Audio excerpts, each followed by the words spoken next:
have you got some leads or something like that from your video content you've been doing already? Yeah. I just started, I think 7-8 months ago. And I think we've done 3 or 4 partnerships where, we'll look at a brand, reach out and say, hey, we really like your brand. Can we do a video on it? And I think the most recent one is up to 7 franchise sales off that one YouTube video. How much time did you invest in the video and how much money to create that video? I would say maybe 3,000-4,000 for the video. The ROI on it's been wonderful. What's the reason why some grow and some don't? As you'd imagine, a lot of variables, and there's a lot of different ways it can go. But if we were to surmise like the 2 big things that we saw brands do wrong or do right, it would be, first is the focus on unit level economics. And then the second one is a little more cultural, but just as important. And that is typically just the viewpoint of, well, you're the franchisee, I'm the franchisor, you need to listen to me. So Brent, thank you for joining us today from the States as well, but you're an Aussie over there. I did a bit of a deep dive and had a look, former pro snowboarder, but you've then somehow stumbled into franchising and obviously really successful franchisee, franchisor, and now an investor as well. So Brent, do you want to tell us a little bit about your background and what were you doing before franchising and how you actually got into this whole thing?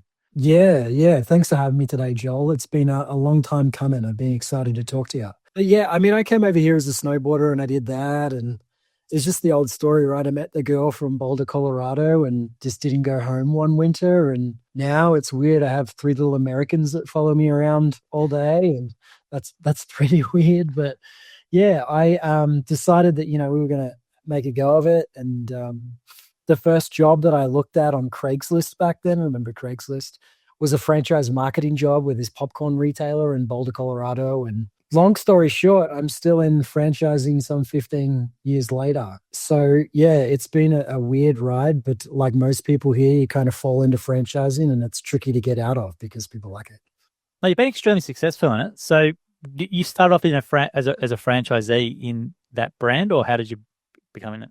No, I started in franchise marketing and then moved into development for that brand. Okay, right. And then we had a good run. We sold a few hundred units, myself and my now partner. He was the sales guy, I was a marketing guy. And at the time, we're having a bunch of brands here in the States say, hey, come work for us. While we were kind of wrapping up, we thought, maybe we could start a business that helps more than just one franchisor. That became a franchise sales organization. We were one of the very first companies to do that.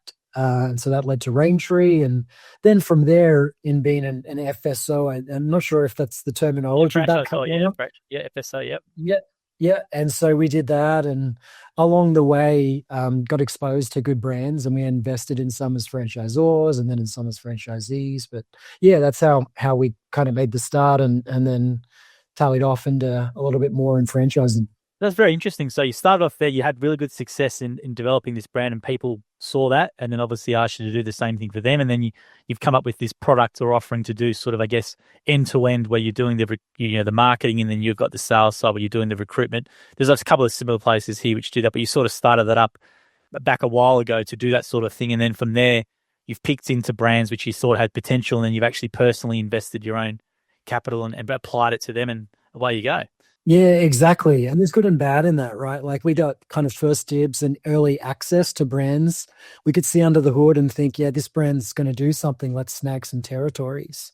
But I also learned the hard way, that's a double-edged sword, right? Like if you get in on an early brand and it's not what it pans out to be because there's just not much validation or proof of concept, that's how I've made some pretty big losses in franchising too. So It's worked out most of the time, but sometimes it can get you into trouble. Okay, so what were you looking for? Like, were you basing it on the founder or was it the product or the service? Like, what was the thing like when you were looking at these brands to invest in? What really were you looking at? Yeah, it used to be pretty much solely focused on unit level economics. We'd look at item 19s, as they're called here in the States, in the franchise disclosure document, where you can see the performance of the franchisor and the franchisees. And honestly, that's how we did it in the early days. But I developed, I think it was about 89 brands that I personally developed in the 10 years of the FSO. And as we started to get into the later stages of that, started to learn that, that's important. The unit level economics have to be there, but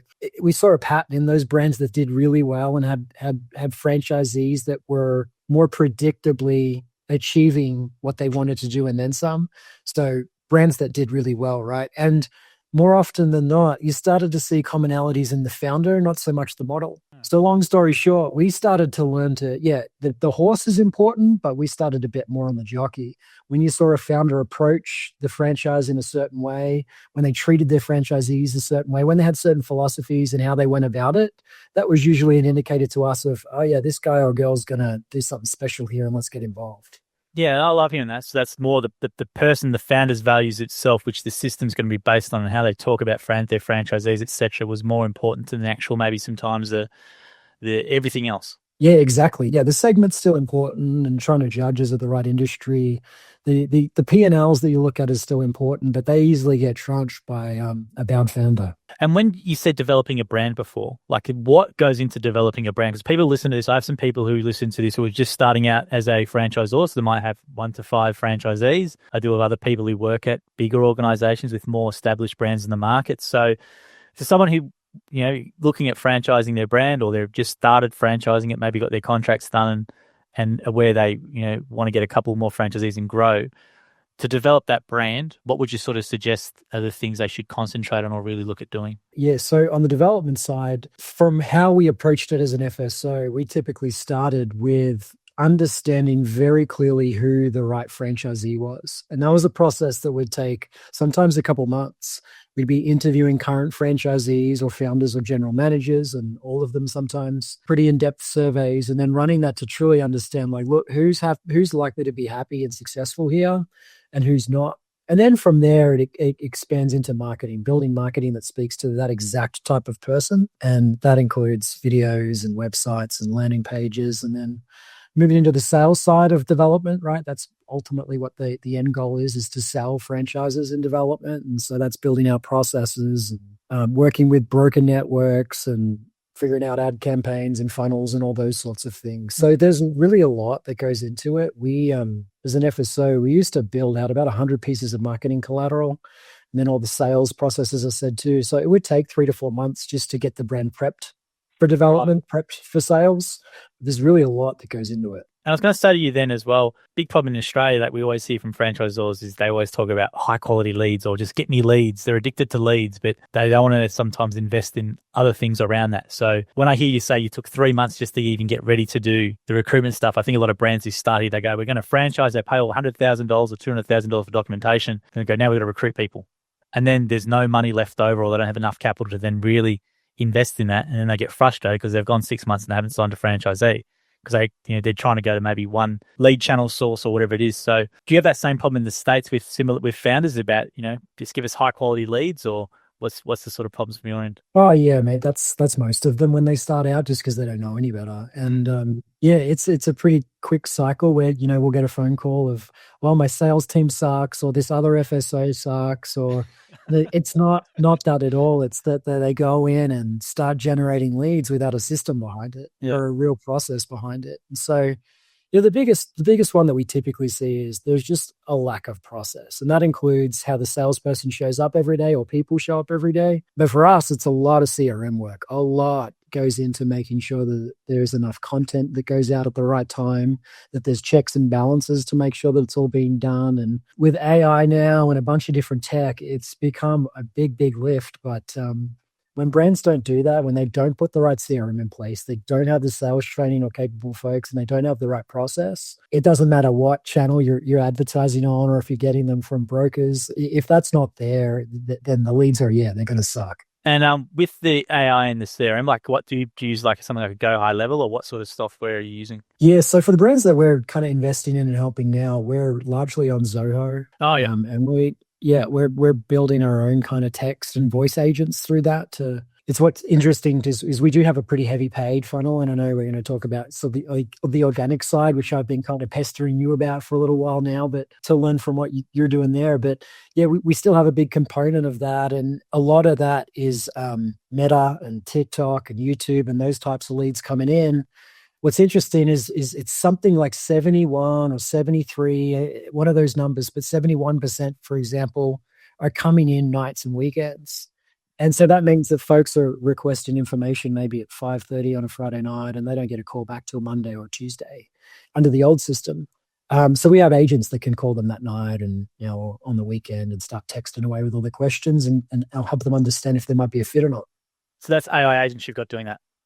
Yeah. Yep. Right. Okay. Cool. Can you just talk a little bit about that? Because I know I've been approached this a little bit, So we're a little bit different. I know my best franchisors generally call between 6 and 8 at night. Not a lot of people like doing that, but the ones who I know do that do really, really well. So you're using agents to actually call or to send texts to then qualify and then to book him into maybe a call for the Monday, or how are you using it exactly? Yeah, exactly. It's all to get them to a human, but to get them some information up front too, answer Right. initial questions.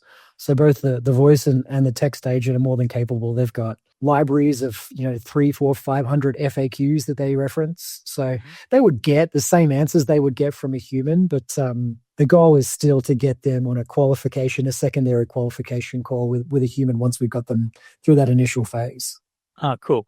And I think that's something that people are going to see more of as well. The thing though, as well, I want to ask is in America, this is a little bit off topic, but you guys have brokers or people want to buy a franchise.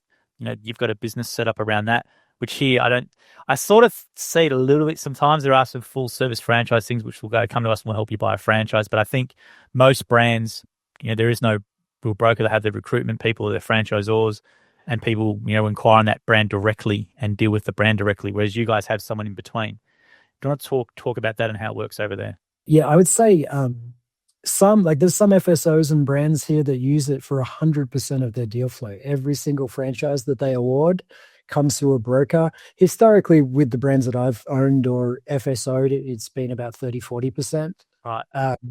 But the way that we explain it is here, it's most similar to buying a house with a real estate agent.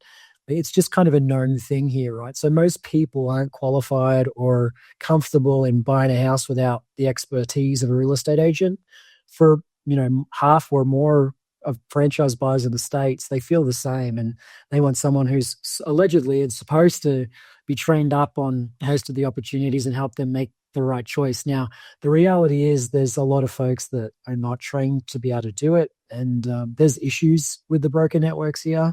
But for the most part, they're a force for good, and that's why we started one. But it's very prevalent here and pretty well known for anyone kind of looking at buying a franchise. Yeah, I find it interesting. How do you eliminate the bias from it? I guess is there obviously brokers would have certain biases towards brands, and there might be some pushing people into things that might not be suited for them. So how does that sort of get eliminated, or at least that doesn't happen as much? Yeah, it's such a problem, right?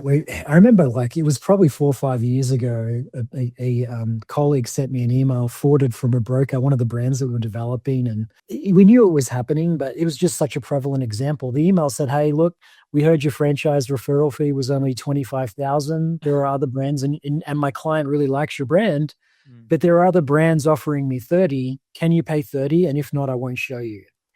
And to me, it was just such a stark reminder of a big issue, right? Like, some folks are literally placing people based on how much they can make, not what's the best fit for the next 10 years of that person's investment.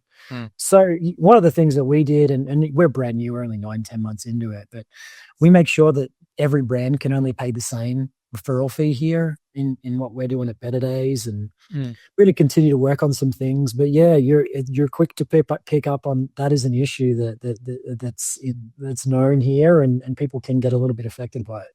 But I do think it's also valuable if you're first time buying a business or something, that someone can really hold your hand and lay it out as a trusted as an advisor and not from the franchisor level is a really good thing to have in your corner if someone who's high quality person.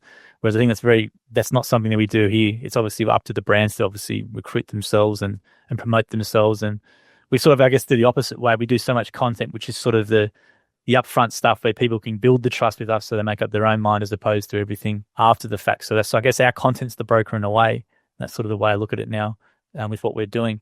But I was going to talk about how you like running all these businesses, because I think time management's a big thing for franchisors and for a lot of the people I speak to in general. We've got some franchisors here might have 300 franchisees or 200 franchisees who they look after, and the best ones that I know have the really good ability to time manage and step away from a lot of things.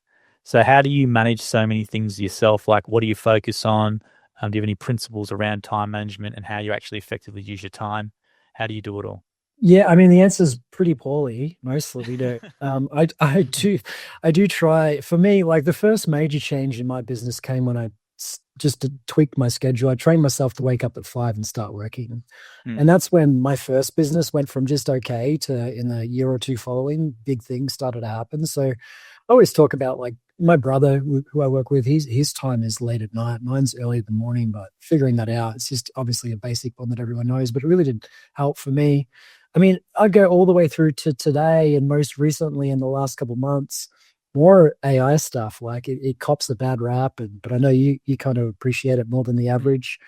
Like, I got an agent right now that when a meeting like this, if this was being recorded from my end, which it's not, but I use Fathom. It listens to everything that's going on. It then sends it automatically to Asana, which is a task manager. It lines everything up. Then the email, I have an email agent who takes the ball from there and drafts the emails. If I said I'd get him a proposal or I'd do this, it drafts that. And so at the end of the day and the start of the day, I'm running through and looking at all the email drafts that have been written. And my job is just to say yes or to edit it. And to me, that's literally saved, I don't know, I'd have to guess, maybe a minimum 10, maybe 15 hours a week. What agent do you use for that? Sorry, Brent, to interrupt you. Is it Lindy, or what one are you using for that? No, so we built a custom off, like, we were using Zoho, but it's a custom flow, right? And it starts with some Claude co-working skill, and then there's some Zapier integrations too. There's like 5-6 things that are going on. But yeah, it's been really interesting. So just to clip back to clear, so let's say you do your meeting with a prospective brand or whatever. Fathom obviously transcribes, a great tool.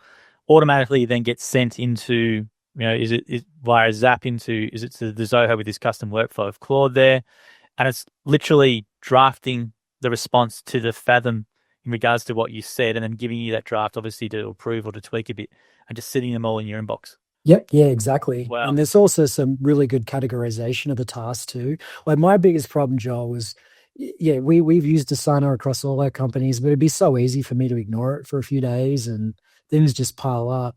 It needs to get better, but it does a decent job already at understanding high priority tasks. And when I miss the day, it'll text me, it'll email me, it'll hound me, right? Until I respond. So that's probably been like in just this year of 6 weeks, but that's been the biggest change for time management for me. Very great example. Now, is that something you built yourself, or do you spec out what you want to happen and then you give it to someone else to help build you that flow? Because I can imagine a lot of franchisors be hearing this going, I'd love to do that, but I don't know how to do it. So how did you actually get this thing built? So we have this program with this website here called Upwork. I don't know, have you heard of that? All the freelancers you got that stuff there. Yep. Yeah, we've got an army. Most of them are from Ukraine, but just great developers and really affordable. But it was pretty basic. I put the problem in the end of last year into Claude and said, here's the problem. I feel like I'm missing tasks. I feel like I don't have enough time in the day to do all these things. And so it came up with the project, and I simply sent it to 2 or 3 of the AI folks that we have from Upwork and got the bids back, and they already knew half the system and got in and built it out. So there was nothing clever behind it at all. It was just a problem that AI helped us solve, and now AI continues to work on. No, but I think that's a great process which anyone can follow. Use Claude, get it to come up with the product requirements document or whatever you want to do it. Then go to Upwork, someone who can actually do it rather than stuffing around yourself, and then pay for it, get it done, and you've saved yourself 10 to 15 hours a week. It sounds basic, but a lot of people don't do this. I say it all the time to franchisees in training. I say, use AI, look at what you're doing in the day, and look at it, what's taking me repetitive and taking me a lot of time. Map it out, and then try and get some workflow automation. And some of the franchisee examples, this is nowhere near as complex as that, but like simple things like weather forecast, using Zapier, go give me the weather data and send me a text every morning with what the weather's going to be or how much rain's going to be in the morning. So mowing franchisees, for example, will do that, save them 5 minutes. So there's all these things you're doing in your day, which if you just look at it and do exactly what you said, which is great advice, it can save you a lot of time. Yeah, absolutely. I love the weather forecast for the outdoorsy. That's good. What else are you using it for on the development side right now, if anything? A lot of repurposing. So I think we do. I've been doing some AI visibility stuff, and a lot of the repurposed stuff that we're doing is showing up in AI overviews and stuff, which is cool. But it's mainly for repurposing at the moment, and using Claude Opus 4.6, which is fantastic for writing, and then giving the prompts to our team to then repurpose all that content and just create a lot more content than our competitors are, is probably the main thing at the moment. And using AI video tools like Opus Clip and stuff like that to just really create a lot of good short form content that we can then just pump out into a lot of channels. And then a few other things like landing page designs and stuff like that. using Claude for that has been really, really good. But I think the automating a lot of the repurposing, when a new YouTube video goes up, having it grab the transcript and then obviously running it through, getting it to a draft quality blog or whatever that are people that can use, and then obviously having it available for other pieces of content. So that's just more from a content point of view than anything else. And there's been a few other AI grader tools coming out, I guess. Ahrefs has got one, and there's a few other companies, and playing around with them and seeing what our visibility is. I guess it's always an estimate, and seeing how can we be more visible in those AI overviews, and what pages do we need to create, and all the semantic structure and all that sort of stuff. So that's probably more we've been using it at the moment. Yeah, I got the Opus Clip tip from you. I periodically check in on, did you see what you're doing? Because you've got some good stuff. But the content stuff is like the next frontier here for us. Again, I think it's just culturally different, where content's a little behind what you're doing there in Australia. But yeah, we have. I thought you guys were ahead, because there's some really good franchisors in the States who do extremely well. I always refer to Mike Andes. I think Mike Andes is Augusta Lawn Care, and but I think the YouTubers over there, like Cody Sanchez and stuff, I guess, talk about boring businesses and stuff like that. That's the model, I think, over there. I'm surprised to hear that, because I think I always look at the American content for our sort of stuff over here, not the Australian. Yeah. I mean, for Australia, I mostly categorize it as what you're doing, because you're really one of the only folks that I've followed so far. But it's just what you do is from all the brands that I look at, and I talk to a few a week, right, and potential investment opportunities, and get to see under the hood a little bit. 90% of them aren't doing anything like nearly close to what you're doing there. So I think it's got a long way to go. Yeah. Well, I think what you said to me last time wasn't on the call, but the front loading of the trust. I love that term, and it's not something we intentionally did, but I agree with you. Because the trust is low in franchising in Australia anyway. That I sort of I know from the comments every day and from Reddit forums and stuff. So trust is generally low of franchising. So I think, as you said before, front loading that trust online, so you don't have to give me your details, but you can learn everything you need to know about a business, is probably where it needs to go. Whereas a lot of businesses over here will hide everything behind an NDA, or there's nothing really available beside maybe a 3-minute testimonial online, and that's it. So I think going the other way around is probably what our key's been. And yeah, I think with America, I think there's some really good models for people to look at that are doing it, and they're getting a lot of growth that people don't hear about them. But I think the Augusta Lawn Care, with what Mike Andes does, is probably ahead of the curve. And I think he's under 30 guy. He's a YouTube sort of social media sort of guy. He's extremely smart. That's the way to go. And with what your stuff you're doing now, I think is really good too. I know there's a couple of people in your space who do it. So I think the way you're doing your video content, I'll ask you this question actually. Have you got some leads or something like that from your video content you've been doing already? Yeah. I just started, I think 7-8 months ago, and we try to do a little bit of Sabri Subi, tame down Sabri Subi. I think he's great, but I think, we try to tame that down a little bit. But what we do think is interesting and helps is just the entertainment value and the education. So that's been the goal. And it's been, I think we've done 3 or 4 partnerships where, we'll look at a brand, reach out and say, hey, we really like your brand. Can we do a video on it? And yeah, I think the most recent one is up to 7 franchise sales off that one YouTube video. Amazing. The one after has done 0, so it's not perfect yet, but there's been some good early start. So that's one that got 7 sales. How much were those sales each worth? Our broker company, they're about 28,000 a unit. Wow. To the franchisor, I think it's a $60,000 franchise fee, so they're netting $35,000-$40,000 after. How much time did you invest in the video, and how much money to create that video? It's a good question. I would guess I had to fly out to the location. So you add all those little costs up, I would say maybe $3,000-$4,000 for the video. But what's cool about it is it's not just for that one brand. It's just good content that anyone looking at Better Days for any of our recommendations, it does get referenced even by people looking to buy other franchises who saw that. So yeah, I think there's a little bit more value, but yeah, I mean, the ROI on it's been wonderful. That's the point I was trying to get for people, just to understand the ROI on the video. For what you're saying to what it's influenced as well, or been a major part of influencing in terms of the sale. It's quite amazing, the ROI. And that's the struggle I see with brands over here, which I look at objectively. They don't want to invest 10 grand or maybe 20 grand into let's say get 8 hours of really good content for the business, but they want to keep throwing money at directories and all these other recruitment places who don't deliver the results, and they get frustrated and they wonder why. So I think when you said to me front loading the trust, where you're putting a video up front with some really valuable information, you do it on a consistent basis, the ROI is what you just said based on those numbers is quite remarkable. Yeah, exactly. And we do have some paid stuff around it, but it's pretty minimal. And I think that yeah, even if like us, you want to do paid, it's just very clearly amplified when you have that content alongside it and front loading it. To your point, it's really interesting. Is like the process that most brands use here, and that we built our franchisors and FSO on.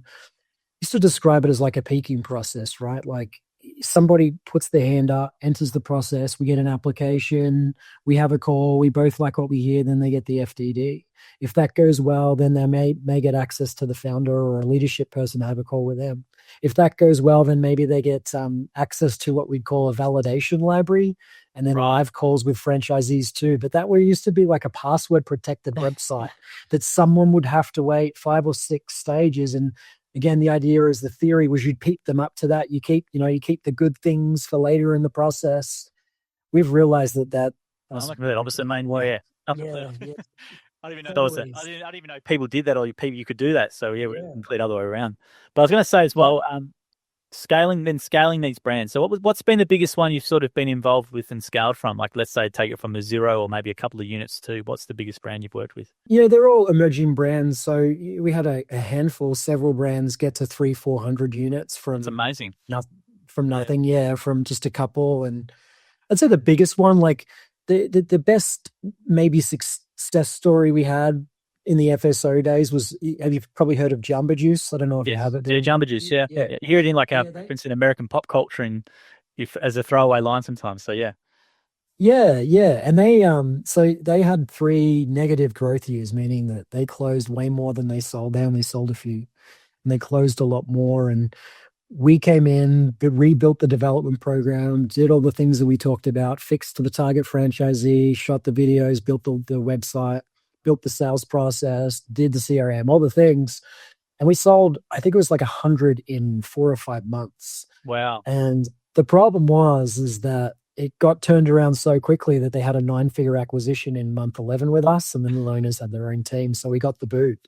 Wow. But we kind of sold ourselves out of a job, but we're able to, the CEO went on and publicly said, these guys turned us around from pretty dark days to a pretty good end result. And so that was probably the best one we've had. And it's the exact same process that we use for a big brand like that as the little guys that just have 1 or 2 is the exact same every time.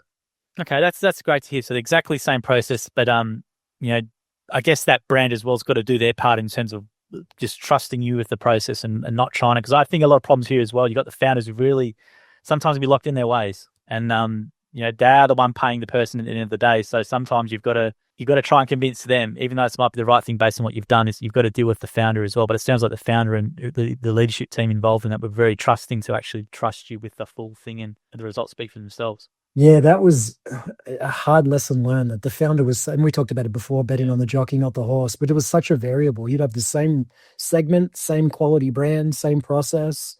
Whether the brand listened or did the right things was always the big variable. And that's one, I have a non-compete after selling my FSO, so I can't be an FSO, but it's why it led to Spire, which is what we're doing now.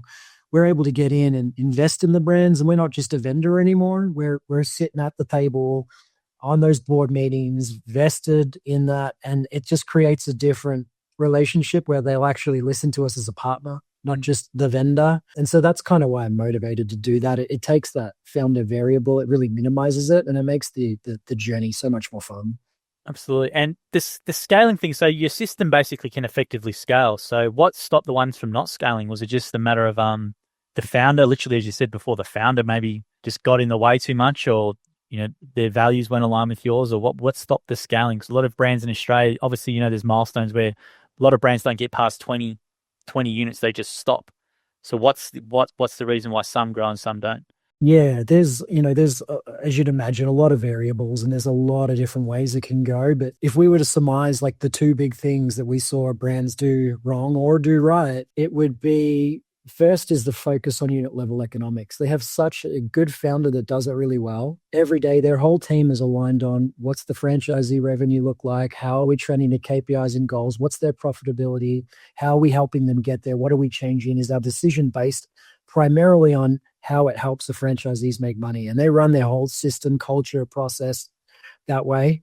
And then the second one is a little more cultural, but just as important. And that is like founders that struggled and got into trouble, ultimately leading to bad validation of folks not saying, yeah, you should buy it because I'm happy, was typically just the viewpoint of, well, you're the franchisee, I'm the franchisor, you need to listen to me. I'm the parent, you're the child, you need to listen to me. I know, right, you don't, you need to listen to me. Those that treated it the opposite way of, no, the franchisee is the customer. We're here to help them in any way we can. Their opinion matters. We've got to take it in. We've really got to listen and do our best. Those brands tend to go on and do really well. So it's unit level economics and treating the franchisee like they are the most important thing because they are. Yeah, because I think it's great advice, and like, you know, I'm being drummed in my head from Jim. I just hear this all the time, and it's exactly the same thing. But I was going to say as well, there's been recently over here though, there's been a few, you know, businesses going bust. You know, with franchising as well, there's been a few issues with that sort of stuff, and generally when I hear what you're saying, I look at what the founder is doing, and I don't think they have that mentality. I think they're purely there to maximize profit and you know, the maximize as much profit as possible. I think they lose the care for a while, because franchising, as you know, it's a different relation. It's an interesting relationship, and it's all about that maintaining a relationship, and it goes through a bit of a wave and a cycle as well. But I was going to say as well, in America, you obviously guys are a lot more used to private investment equity. You know, a lot of founders have the goal they want to be bought out. Sort of, how do you view that? Because I'm working with a founder who's complete opposite to that. He doesn't like that sort of stuff, and there's been a few recent examples here where that's been a bit of an issue. So investment into franchising, like, what's your view on it? Yeah, it's a timely topic. Look, I would say even definitely 10, maybe even 7 years ago, private equity didn't want to touch franchising. They didn't like the model. And then I would say around COVID, during when we had a home services wave here, Yeah. I think that was a big trigger point that got them interested. And the point in saying that is, even there, it's a relatively short timeline that we've had such heavy private equity involvement here. And I think that there's a force that really helps with it, that makes it better for Zors and Zs, and then there's a force that doesn't. So personally, it really depends on the private equity, and it depends on the company or the specific brand. I don't think it's either bad nor good. I think, you know, if a franchisee gets in early because, you know, they loved the story, they followed along on YouTube and they saw the press and they loved the story of the founder, and that's why they joined, they were so inspired. And when that person gets taken, if that's really what drew franchisees in, it can cause problems.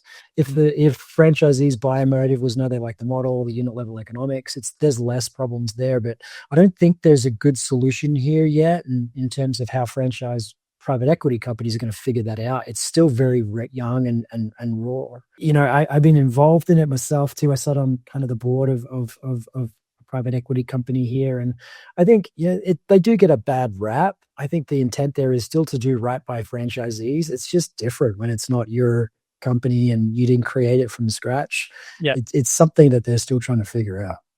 I was going to ask you as well, with people looking to buy a franchise with Better Days, for example, like, what should prospective franchisees then be asking themselves? Like, how do you assess, you know, what they should do? Like, are you basing it on budget? Are you basing it on lifestyle, or what they ultimately want? Or how do you sort of guide someone into a brand, or how do you help them? Yeah, I'd say the big buckets are certainly budget, right? You can only get into what you can afford. We really look at goals. What are they trying to get out of it? You know, some brands are offering, as you know, like with the Jim's portfolio, some are just great lifestyle opportunities. There's other brands that purely they drive really great returns for franchisees that execute the system. So we understand the goals. The big one where I think folks get lost is you then have to couple in skills, right? It's one thing to have enough money and to have the goals aligned, but if you don't have the skills of the top performing franchisees, it's just not going to work. So we really try and get aligned on that. And then we do try and find a culture fit as well, as we just talked about. Those brands all have very different cultures. It's a little tricky to identify and articulate. So you got to really get in and figure out, do they mesh with the community of franchisees and the culture of the Zor? And they're the big four. If you get those right, you're usually on a pretty good track. I was going to say as well, with the next 5 years, what industries do you see as being really growth areas? Like, I've had a look at your website. I've seen there's some, you know, brands and stuff you're recommending there. So what sort of industries or areas do you think in the next 5 years you're going to see a big uplift in or more interest in? I still think wellness. I think that, you know, people here in the States, I think it's a little behind from what I can see at home, where we've just culturally always been a pretty healthy country. And I think that they're catching up a little bit here in the States. I think wellness is going to continue to gain momentum, and I personally like a bunch of brands in that space. And then, I mean, pets and kids. Pets, like here in Denver, there's more dogs than humans. So Yep. I think that's always going to be a good one, and kids too. Any growing state, any growing city, that's a good Oh, bet. kids. So What they're type the of three. kids? What type of kids franchises? What type? Yeah, there's a bunch, right? So there's kids gyms, and then we have STEM franchises and learning franchises, where they'll Yep. go in and they'll do some coding, or I was a franchisor. I sold the thing a few years ago, but it's still around, just got reacquired. But it was kids art lessons. So we were an art studio for kids. And I mean, it's like there's 4,000 franchise brands here. So if you can think of it, there's probably a franchise segment for it, even in kids. Yeah, 4,000. That's a lot. I think Australia we're at 1,300 or something like that, 1,700. We've got a lot per capita, but yeah, 4,000 in the States is a lot. What matters to them prospective franchisees, in your opinion? Like what should matter? What matters the most when they're looking at a business? Yeah, I think it's just getting clear on that why. A lot of folks just get in at the idea, and when you really dig in, they don't have a clear why, they don't have a clear goal. It's just the allure of owning a business, and a business with training wheels. And Right. man, that sounds cool. It sounds better than going back and getting a job. And I think that's where folks get into trouble. If they don't have a really clear understanding of why they're doing it, that's when issues happen. So that's where we dig the most. Absolutely. And let's say the next 5 years, where do you see, let's say, marketing with franchising heading? Is it just more with you guys, I guess, being a bit more transparent online in regards to going a lot more content heavy with video content as opposed to having all these things hidden, or where do you see it moving? Well, man, I need to ask you that, because I just don't know. You just continue to see a lot of the theoretical stuff with the technical stuff get handled. And so to me, it just comes down to connection and creativity. I mean, who's the most creative, who can create the most connection, who can put the human side to work the best, will probably win. But man, I got to admit, I have no idea. Things are happening so fast. Yeah. It's difficult to predict. What are you seeing? Well, I just think everyone's streaming stuff now. They're coming home, they're not putting on the TV, they're going to YouTube, and the algorithm's going to serve them up stuff that they're interested in. And that's from what I know from our guys, is once they start watching our content on YouTube, for example, the algo keeps serving them. They keep watching and they keep planting the seed, and they self-qualify themselves, and they come and then they inquire. The hard thing I've got is we don't like adding extra, Jim hates adding extra questions and fields and unnecessary things to the forms. It's very hard to know exactly what content or what exactly drove the decision. So the only way I actually know is from talking to you franchisees in training, but the buyer journey is way more nuanced now.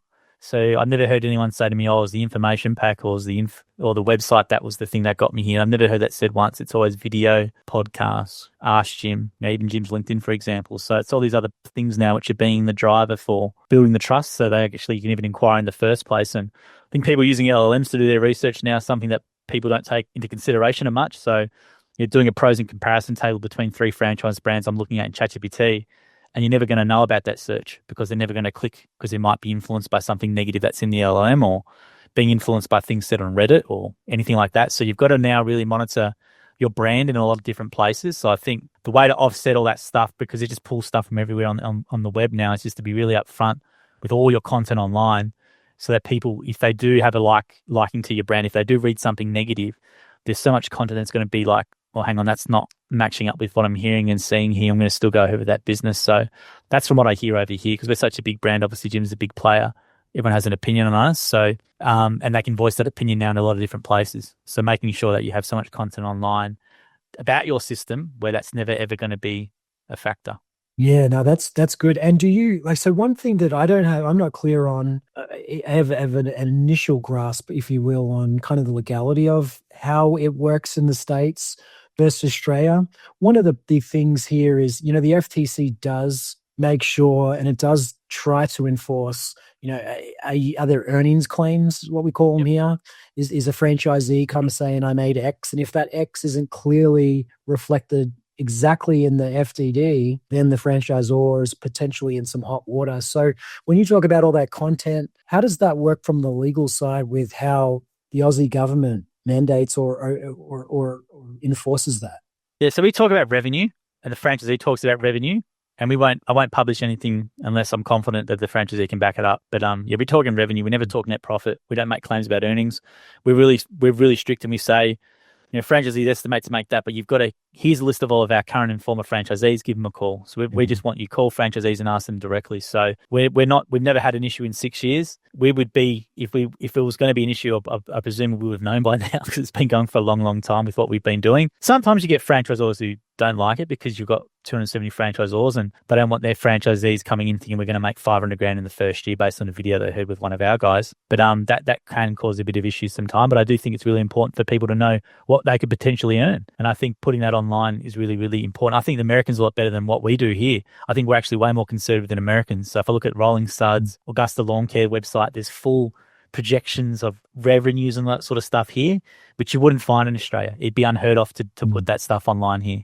So I think Americans are actually a lot more transparent and better around it than what we are. We actually hide it a lot more here, but it's something that's never come up. But I have in the past, I've had issues with franchisors who don't like it too much. But as I say to them once again, like, if I'm a 25-year-old guy and I'm considering what to do with myself, it's very appealing to watch a video saying, hear how he went from Macca's to running gyms mowing Australia, making $1 million a year and for a year. Something that sort of content's going to be the thing that gets me to sort of maybe not go this way to this way. So I think money's a big factor still for people, and they want to know, well, how much can I potentially earn? Can I quit my corporate job and replace my income doing this?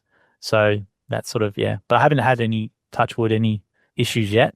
It might happen, but it hasn't happened yet in 6 years, and we've probably done 15,000 pieces of videos, 15,000 pieces of content. So that's impressive because as I understand it, right, the code of conduct there gives you, yeah, and they can go back and they're not just looking at when the agreement's signed. It's and what happens after. How's that relationship? And I think that's really missing here in the States, right? Like Australia tries to like regulate like the marriage. We talk about it like being a marriage here. In the States, it's in that is yeah. In the States, it's the opposite, right? Like they regulate just the wedding. And after that, as long as the item 19 was correct, and then there could be bad faith, and that stuff unfortunately does happen. But I feel like it seems maybe there's overreach in Australia, but the idea seems to be the right one of what we're going to try and keep good faith through this whole partnership. Yeah, I think the FCA here, there's a lot of stuff that's coming in from the government who don't understand franchising. So the small business minister doesn't understand franchising at all.